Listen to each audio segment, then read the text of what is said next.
Hermanos, Dios le bendiga. El tema del día de hoy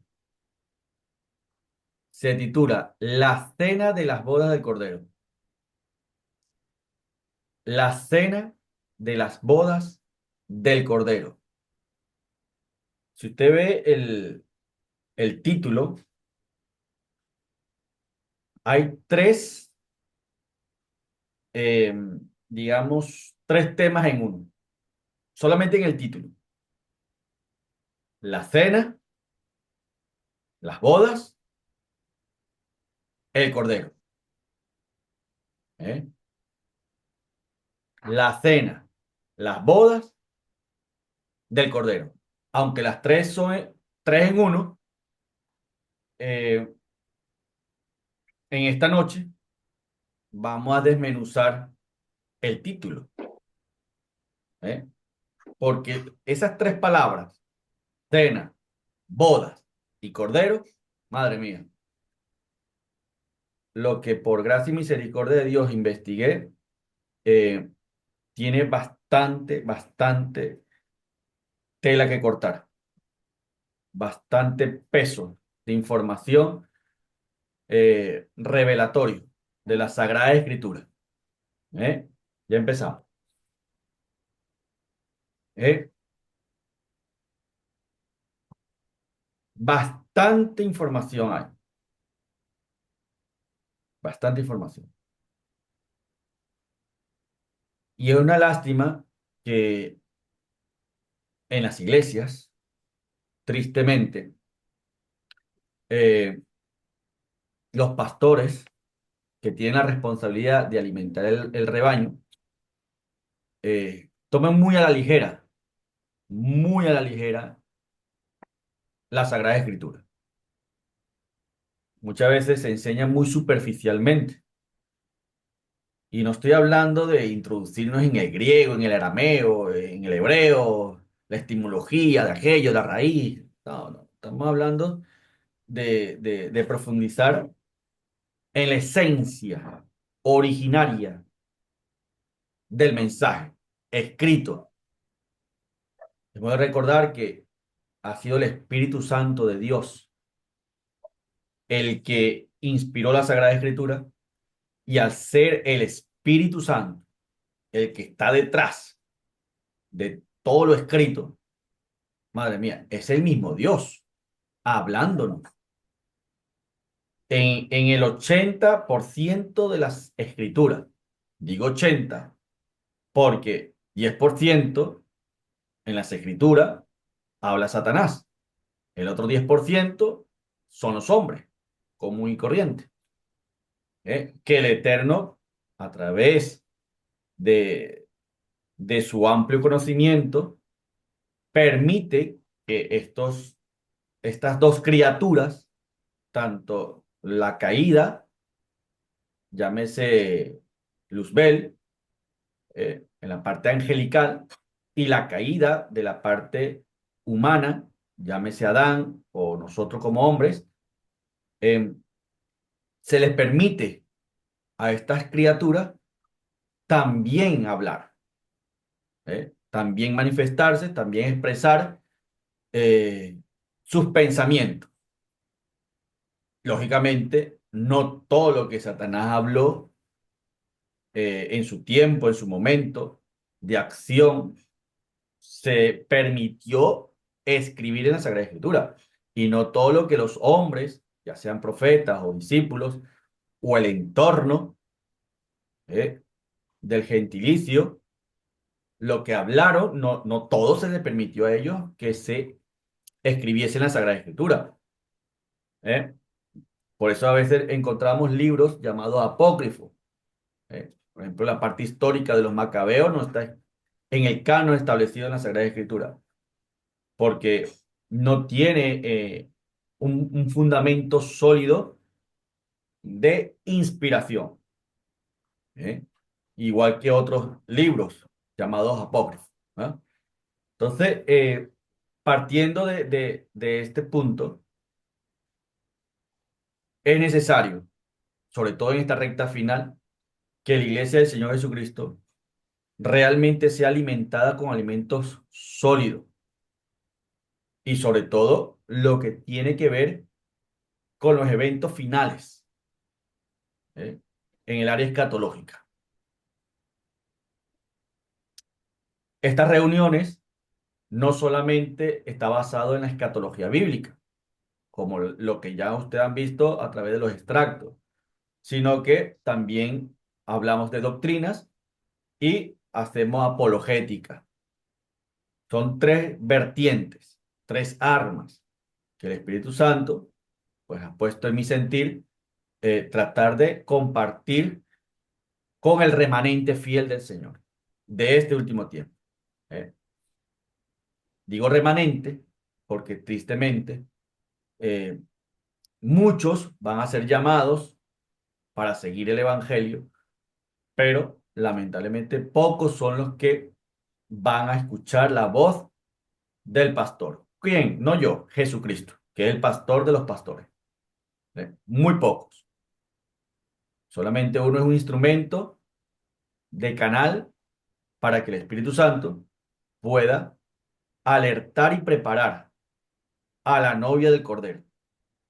¿Eh? Eso hay que tenerlo claro. Así que la enseñanza del día de hoy se titula La cena de las bodas del Cordero. No las bodas del Cordero, no. La cena de las bodas del Cordero. Eso tenga usted bien presente. Damos a continuación lectura a la investigación. Abran sus Biblias en Apocalipsis capítulo 19, versículo 7 al 9. Es el texto base de la enseñanza del día de hoy. Apocalipsis capítulo 19, versículos 7 al 9.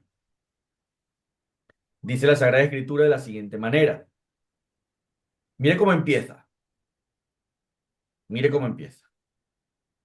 Es como yo le estaba diciendo hace poco a mi esposa, mientras hacía la preparación de este estudio, es que cada palabra que está allí escrita, tiene un porqué, tiene un significado, tiene un trasfondo, tiene un propósito, ¿eh?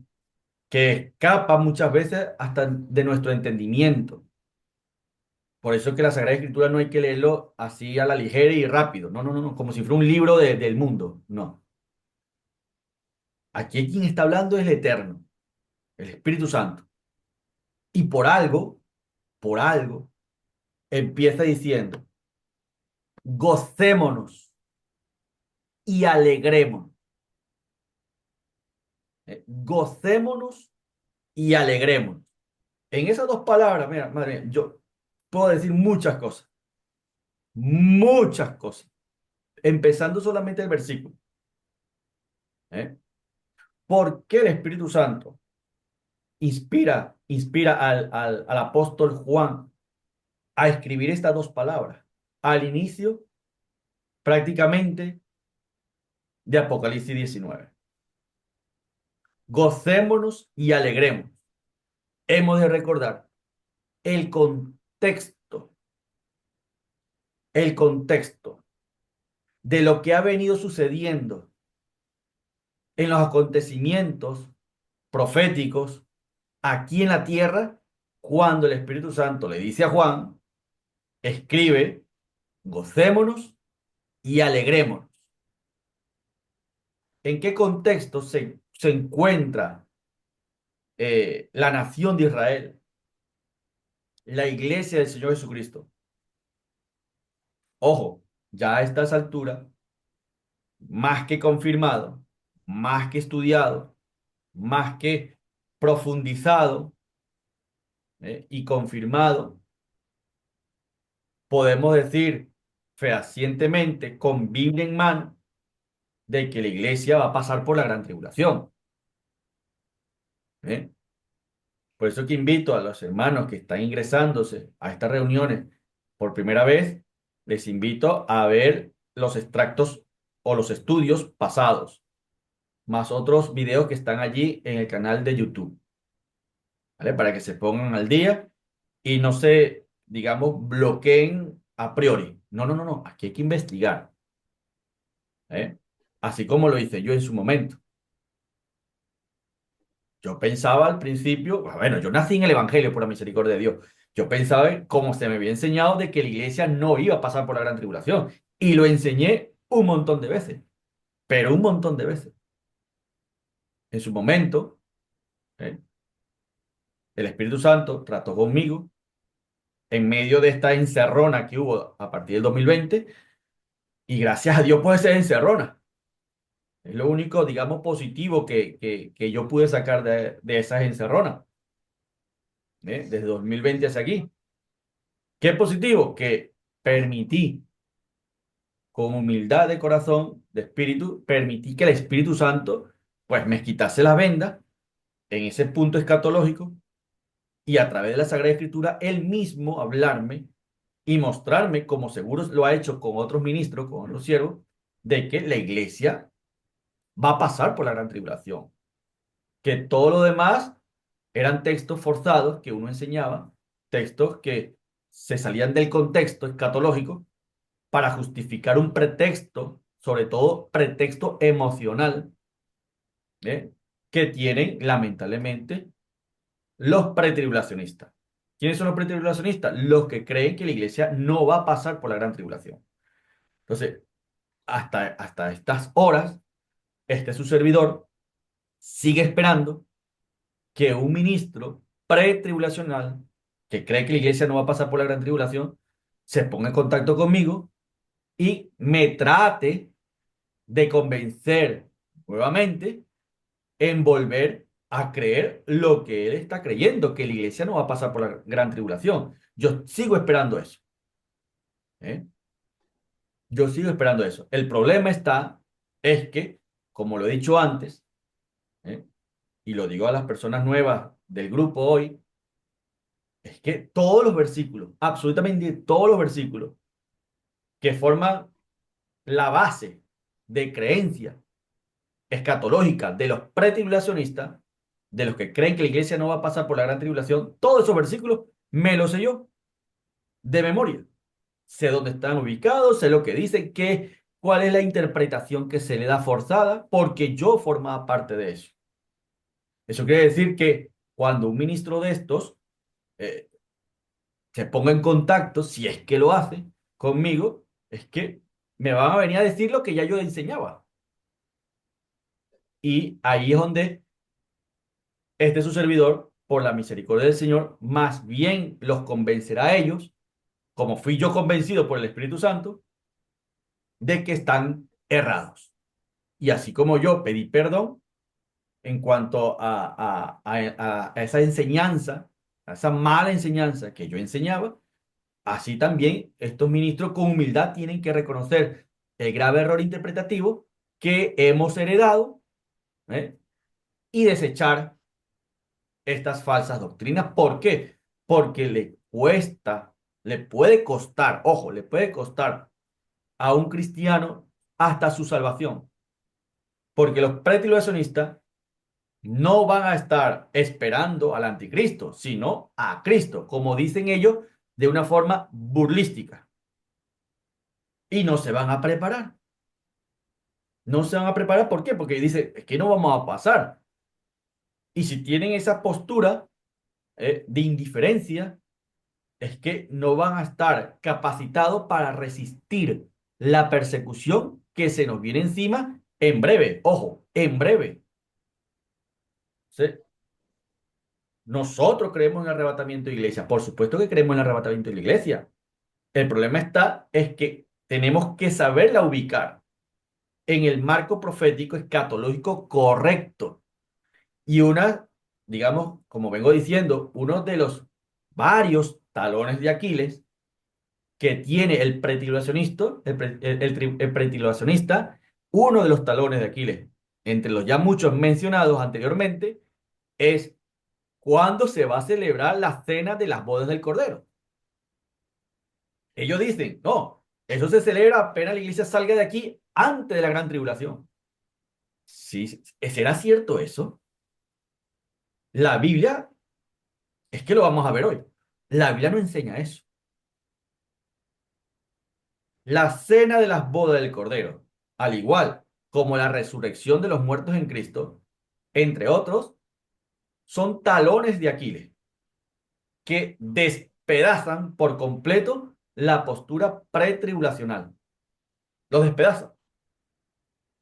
¿Por qué? Porque están ubicados estos eventos que van a acontecer muy lejanos, muy lejanos a lo que ellos denominan el inicio de la tribulación de aquellos días. Está muy lejano, es decir, casi están al final de la gran tribulación, estos eventos. Voy a repetir, las hermanas que están ahora reunidas por primera vez, traten de ver los otros extractos para que se pongan al día. Seguimos con la lectura. Gocémonos y alegremos. Claro, ya, venimos de una persecución. Venimos de, madre mía, de hasta si es posible dar nuestras vidas. ¿Mm? Por causa del Evangelio. Ahora viene el gozo y viene la alegría. ¿Por qué? Sigamos leyendo. Y démosles gloria, porque han llegado las bodas del Cordero. ¿Cuándo llegaron? Si usted lee el contexto de este texto, se va a dar cuenta en qué contexto se va a encontrar usted, me voy a encontrar yo, cuando ocurra esta expresión. Gocémonos y alegrémonos y démosle gloria, porque han llegado las bodas del Cordero. Si las bodas del Cordero fuera al inicio de la gran tribulación, como dice el pretribulacionista, pues veamos cómo se sostiene a medida que vamos leyendo la Sagrada Escritura y explicándola. Vamos a ver cómo se sostiene esa postura totalmente errónea. Sigamos.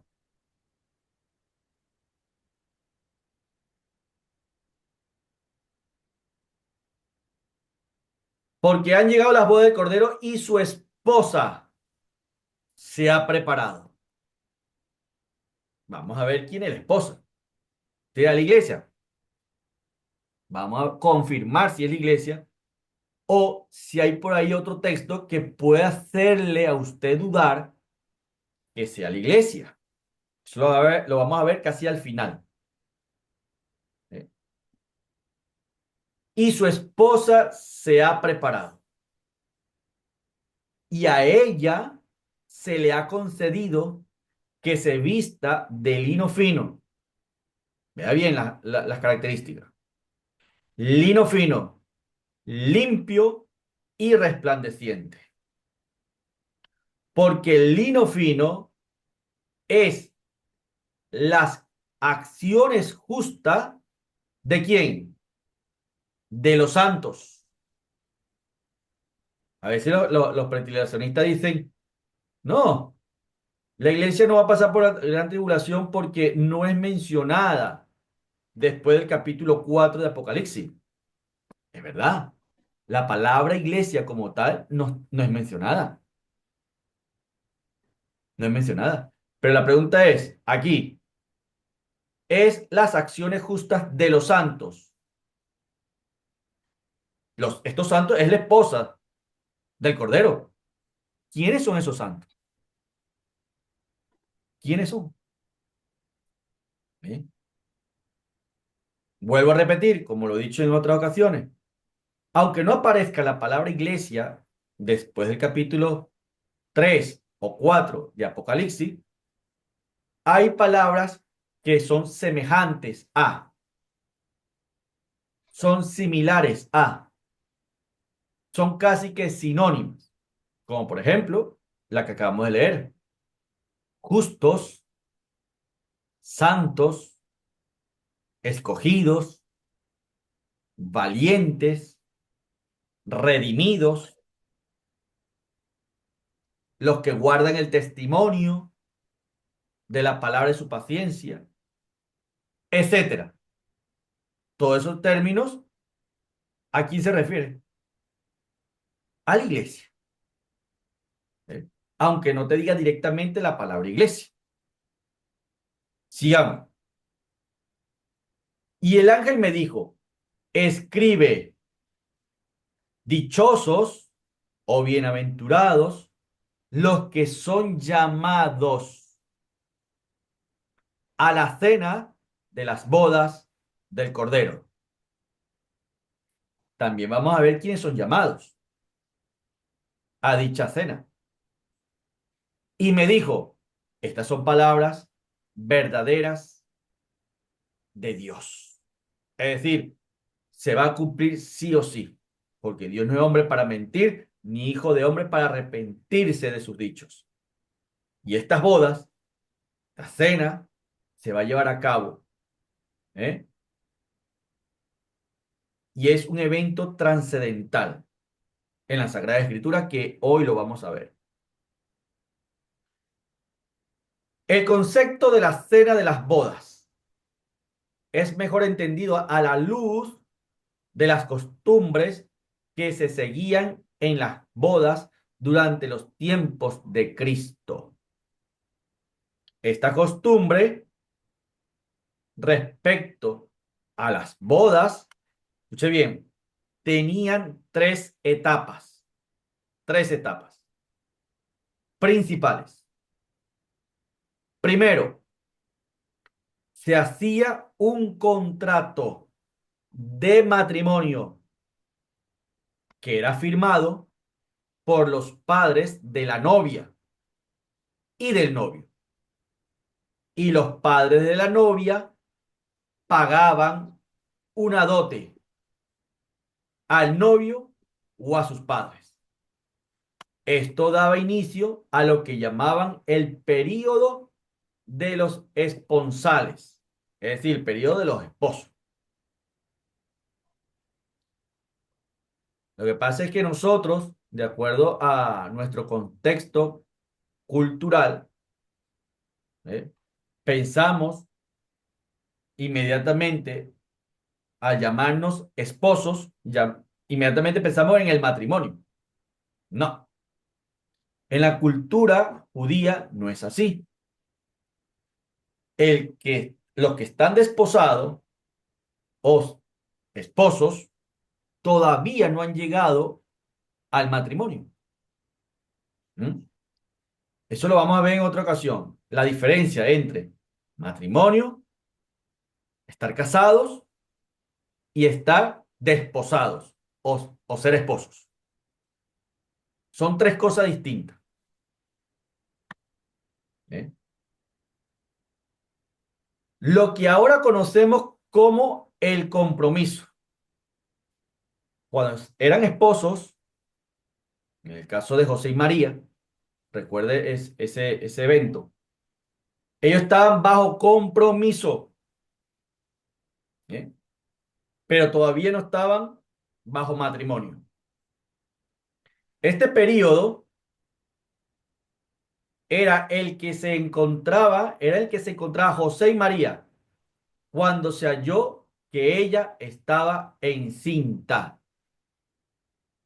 Eran esposos, pero todavía no estaban en matrimonio. No, ni tan siquiera estaban casados, que es otra cosa. Usted lo puede corroborar en Mateo capítulo 1, versículo 18 y el Evangelio según San Lucas capítulo 2, versículo 5. Esa es la primera etapa.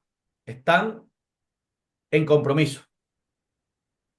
La segunda etapa, en el proceso, usualmente ocurría un año después, cuando el novio, acompañado por sus amigos varones, iban a la casa de la novia a medianoche. ¿Les suena familiar esto? Como ladrón en la noche. ¿eh? Iban a la casa de la novia a medianoche, creándose un desfile con antorchas que iba a través de las calles. Escuche bien lo que voy a decir ahora. La novia, la novia sabía con anticipación que esto iba a suceder. La novia sabía que esto iba a suceder. ¿Qué es lo que sabía? Ahí viene el amado, ahí viene el novio. Hay que estar preparada. Tengo que vestirme de lino, fino. Tengo que colocar aceite en mis lámparas como virgen prudente. Ahí viene la voz del amado. No es como suele decir los pretribulacionistas que va a ser un arrebatamiento secreto, que nadie se va a enterar. No, para eso hay profecías bíblicas, para eso hay señales bíblicas, para guiarnos hacia toda verdad y justicia, para advertirnos a nosotros de que el amado está cerca, que ya se viene el amado a buscarnos. Es verdad, no sabemos ni el día específico ni la hora específica, pero sí podemos conocer los tiempos y las sazones, porque para eso están las profecías. ¿Qué son las profecías? Pues es como si fuera una brújula. La Sagrada Escritura a nivel profético es una guía, es una herramienta para que usted y yo no nos salgamos del camino, no nos desesperemos, no entremos en pánico, no nos debilitemos, no retrocedamos, no cometamos el grave error de poner la mano en el arado y mirar atrás. No, todo lo contrario. Mientras conocemos las profecías bíblicas y las vemos que se están cumpliendo a nivel mundial, es que nos debemos seguir preparando con más ahínco y saber que aquel día está demasiado cerca. ¿Cuál día? El día de nuestra redención, el día del juicio a las naciones. ¿Sí? No nos va a caer de sorpresa. ¿Eh? Para que aquel día no nos sorprenda como ladrón en la noche, dice la Sagrada Escritura. Velemos, velemos, para que aquel día no nos sorprenda como ladrón en la noche. Ese versículo es que golpea a la tesis errática del pretribulacionismo. Es que si yo velo, no me va a coger de sorpresa la venida de nuestro Señor Jesucristo. Para nada, en absoluto. No nos caerá de sorpresa, porque el Espíritu Santo nos preparará y nos dirá, cuando veáis estas cosas, cuando empecéis a ver estas cosas, erguid vuestras cabezas, porque tu redención se acerca. Sigamos. La novia sabía con anticipación que esto iba a suceder, así que ella estaba preparada con sus doncellas, y todas ellas se unían al desfile que terminaba en la casa del novio. Esta costumbre es la base de la parábola de las 10 vírgenes en Mateo capítulo 25, versículo 1 al 13. Ahora, la tercera fase, ¿eh?, de las costumbres judías en cuanto a las bodas era la cena de bodas misma. Era la cena de las bodas, que podría durar por días, como se ilustra en las bodas de Caná en el Evangelio según San Juan, capítulo 2, versículo 1 y 2. Lo que describe la visión de Juan en el libro de Revelaciones o Apocalipsis es la celebración de las bodas del Cordero, es decir, de nuestro Señor Jesucristo,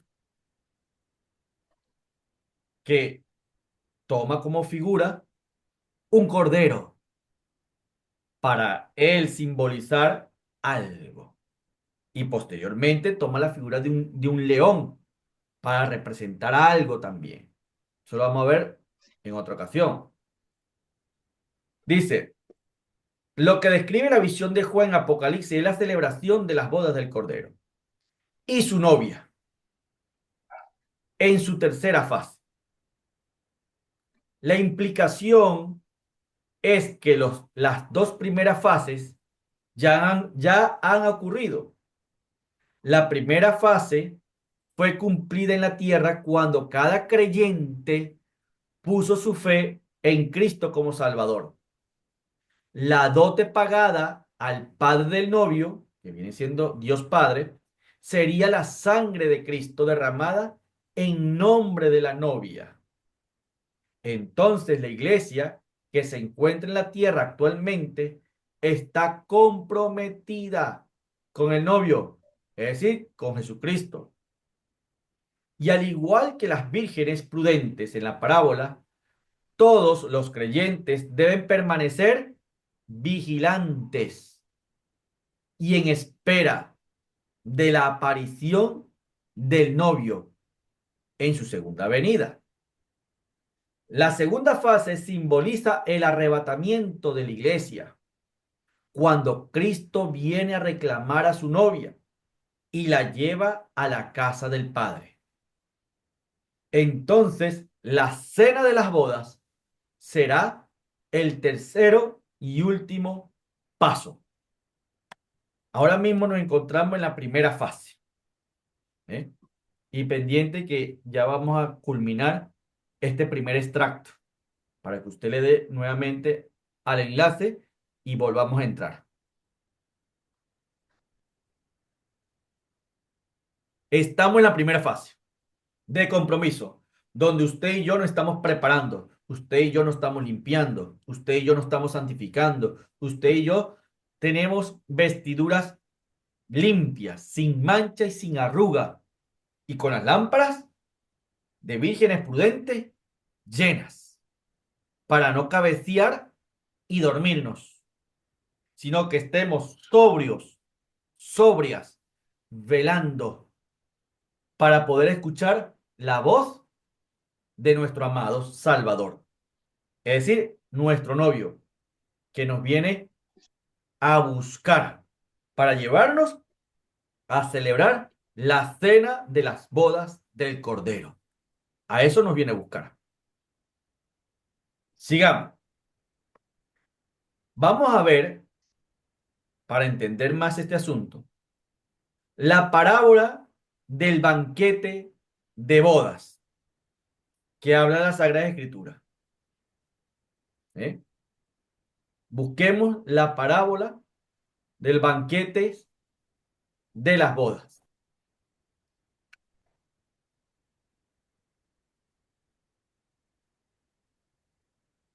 Del banquete de bodas.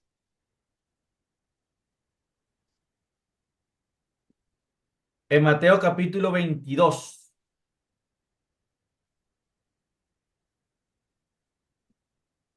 Vamos a abrir nuestras Biblias.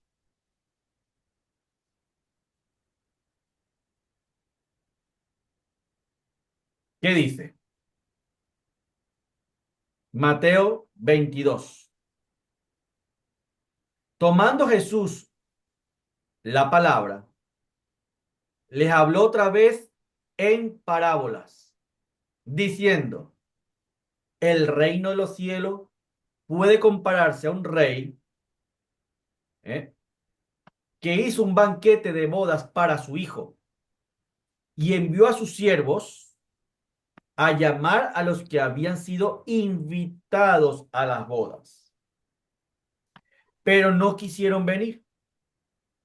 De nuevo envió otro siervo diciendo, decid a los que han sido invitados, ved, ya he preparado mi banquete he matado mis novillos y animales cebados, y todo está preparado. Venid a las bodas. Pero ellos no hicieron caso y se fueron, uno a su campo, otro a sus negocios, y los demás, echando mano a los siervos, los maltrataron y los mataron. Esto tiene que ver con los profetas de la antigüedad. Esto tiene que ver con los apóstoles de la iglesia primitiva. Y esto tiene que ver hasta con el hijo del padre de familia, que era nuestro Señor Jesucristo. Echando mano a los siervos, los maltrataron y los mataron. Entonces el rey se enfureció y envió sus ejércitos. Esto tiene que ver con los sellos, con las trompetas, con las copas de la ira que habla el Apocalipsis. El rey se enfureció y envió sus ejércitos, destruyó a aquellos asesinos y encendió su ciudad. Luego dijo a sus siervos: la boda está preparada, pero los que fueron invitados no eran dignos. Y por tanto, a las salidas de los caminos e invitad a las bodas a cuanto encontréis. Y aquellos siervos salieron por los caminos y reunieron a todos los que encontraron, tanto malos como buenos. Vea bien, esto está haciendo referencia al pueblo gentil, es decir, nosotros. Y los que rechazaron la invitación tienen